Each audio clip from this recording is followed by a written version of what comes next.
So one of my resolutions in 2021 was to get over my fear of loud environments. And I think what allowed me to do so well with the resolution, see, just the other night I went to a cosmic bowling. Years ago I couldn't even go to bowling when it was quiet. One of the reasons I think I've done so well is because we have slowly eased into it, right? At the beginning of the year when you went to the bowling alley, it was only filled 25%. And I've been slowly easing my way into it and stepping into more and more comfort zones that I could handle. Now, I have a problem with another resolution I made. In 2020, I was struggling with binge eating problems, and I made a resolution to normalize my relationship with food. I've also done very well, but there is one tricky situation that I'm not sure I'm ready to handle just yet. See, one of my favorite tricks when I have a binge attack, right, when I want to binge or just have too many food cravings, one of my favorite tricks is to remind myself that the food will be waiting for me, right? It doesn't have to happen right now. There's other important things to do. That food will be there 5 minutes later, tomorrow, next week. Well, I'll let you pause the video to think about where this kind of logic is not going to work very well.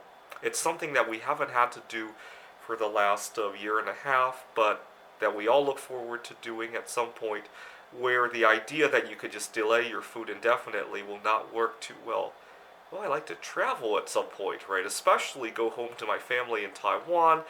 I have a favorite vacation destination in Poland. And also, I've been talking to this girl from Warsaw, and I'd like to go see her at some point. I met her 4 years ago. I was staying in a hostel in Warsaw, and I got to know the owner's daughter. I think she was 17 years old at the time. And for many years, I didn't get to see her again because I didn't go in that direction anymore. We had the Computer Olympia conferences in Tokyo, in Taipei, in Macau, and I just never headed toward Poland again. And I lost touch with her, and the hostel has disappeared. It's become a quarantine facility. I only found her because of an old Facebook page of the hostel that was never deleted, and to my surprise, she remembers me. And one day I had gone jogging on the Kirkland Connector Trail, and we video chatted, and so that's good. But the problem is now, 4 years later, now that I actually want to correct for my binge eating problems, I'm kind of fearful about going to Poland. But you know what? These next few years, maybe I'll lie low, go to a few vacation destinations where this is not a big problem.